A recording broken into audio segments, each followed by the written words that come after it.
अरावली पर्वतमाला उत्तर पश्चिम भारत की जीवन रेखा है, जो रेगिस्तान के विस्तार को रोकने और भूजल स्तर को बनाए रखने में महत्वपूर्ण भूमिका निभाती है। हाल के वर्षों में अवैध खनन और शहरीकरण के कारण इसे भारी नुकसान हुआ है। अरावली को बचाने के लिए हम व्यक्तिगत, सामाजिक और सरकारी स्तर पर निम्नलिखित कदम उठा सकते हैं। 1. सरकारी और कानूनी प्रयास। Sustainable mining plan. Supreme court के हालिया निर्देशों नवंबर 2025 के अनुसार जब तक एक ठोस सतत खनन योजना तैयार नहीं हो जाती, तब तक नए खनन पट्टों पर रोक लगानी चाहिए। Green wall project. Green wall project सरकार द्वारा शुरू की गई इस परियोजना के तहत अरावली के चारों ओर 5 किलोमीटर का बफर जोन बनाया जा रहा है। इसे सख्ती से लागू कर 2030 तक खराब भूमि को फिर से हरा भरा करना जरूरी है। परिभाषा और संरक्षण। हाल ही में 100 मीटर की ऊंचाई वाली परिभाषा को लेकर जो विवाद है, उस पर पुनर्विचार आवश्यक है, ताकि कम ऊंचाई वाली पहाड़ियों और वाइल्ड लाइफ कॉरिडोर को भी कानूनी सुरक्षा मिल सके। 2. पारिस्थितिक पुनरुद्धार, इकोलॉजिकल रेस्टोरेशन। देसी वृक्षारोपण। विदेशी पेड़ों जैसे विलायती कीकर की जगह अरावली की मूल प्रजातियों जैसे धोक, खैर और कुमठा के पेड़ लगाने चाहिए।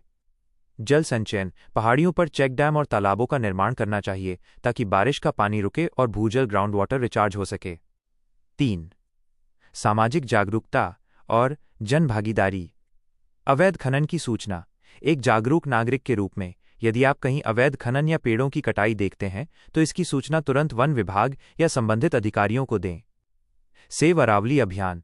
सेव अरावली जैसे आंदोलनों और सोशल मीडिया अभियानों से जुड़कर सरकार पर कड़े पर्यावरण नियम बनाने के लिए दबाव बनाया जा सकता है। Eco tourism. ऐसे पर्यटन को बढ़ावा देना जो प्रकृति को नुकसान न पहुंचाए और स्थानीय समुदायों को रोजगार दे, जिससे वे भी पहाड़ों की रक्षा के लिए प्रेरित हों। 4. शहरी नियोजन, अर्बन प्लानिंग। अरावली के संवेदनशील क्षेत्रों, इको सेंसिटिव जोन्स में बड़े निर्माण कार्यों और गगनचुंबी इमारतों पर पूर्ण प्रतिबंध होना चाहिए। विशेष नोट: अरावली केवल पहाड़ नहीं है, ये दिल्ली, एनसीआर और राजस्थान के लिए एक सुरक्षा कवच है। अगर ये खत्म हुए तो धूल भरी आंधियां और जल संकट आने वाले समय में एक बड़ी त्रासदी बन सकते हैं। क्या आप अरावली के किसी विशेष क्षेत्र जैसे हरियाणा या राजस्थान के बारे में जानना चाहते हैं, जहां संरक्षण की सबसे अधिक आवश्यकता है? माला उत्तर पश्चिम भारत की जीवन रेखा है, जो रेगिस्तान के विस्तार को रोकने और भूजल स्तर को बनाए रखने। अरावली का विस्तार गुजरात से लेकर दिल्ली तक है, लेकिन वर्तमान में हरियाणा और राजस्थान के कुछ विशेष क्षेत्र सबसे गंभीर स्थिति में हैं। इन क्षेत्रों की चुनौतियों और वहां क्या किया जा सकता है, इसे समझना बहुत जरूरी है। 1. हरियाणा, गुरुग्राम और फरीदाबाद क्षेत्र। हरियाणा में अरावली का सबसे बड़ा संकट शहरीकरण और अतिक्रमण है।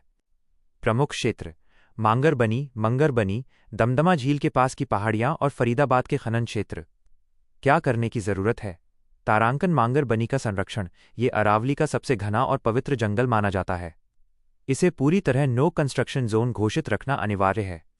Wild life corridor. Gurugram Faridabad road पर तेंदुए और अन्य वन्यजीवों की सुरक्षा के लिए इको ब्रिज या अंडरपास बनाए जाने चाहिए। अपशिष्ट प्रबंधन। बंदवारी जैसे कचरा डंपिंग साइट्स को पहाड़ों से दूर करना चाहिए, ताकि जहरीला पानी लीचेट जमीन के नीचे न जाए। 2. राजस्थान, अलवर और झुंझुनू क्षेत्र। राजस्थान में सबसे बड़ी समस्या अवैध खनन, इलीगल माइनिंग और रेगिस्तान का विस्तार है। प्रमुख क्षेत्र: सरिस्का टाइगर रिजर्व के आसपास का इलाका, नीम का थाना और अलवर की सीमाएं। क्या करने की जरूरत है? खनन पर नियंत्रण। सुप्रीम कोर्ट ने राजस्थान में कई जगह अवैध खनन पर सख्त टिप्पणी की है।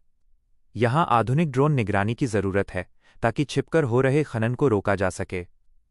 मरुस्थलीकरण रोकना। अरावली की पहाड़ियों में जो गैप्स, खालियां आ गई हैं, वहां बड़े पैमाने पर सघन वन, डेंस फॉरेस्ट लगाकर थार रेगिस्तान को दिल्ली की तरफ बढ़ने से रोकना होगा। पानी का संकट। अरावली राजस्थान के लिए वाटर टॉवर का काम करती है। पहाड़ियों के पास एनिंगकट, छोटे बांध बनाकर वर्षा जल को रोकना प्राथमिकता होनी चाहिए।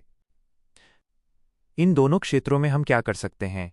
यदि आप इन इलाकों के आसपास रहते हैं या यहां बदलाव देखना चाहते हैं, तो 1. Local community groups. स्थानीय स्तर पर चल रहे अरावली बचाओ समूहों से जुड़ें, जो समय समय पर सफाई अभियान और विरोध प्रदर्शन करते हैं। 2. कानूनी जानकारी।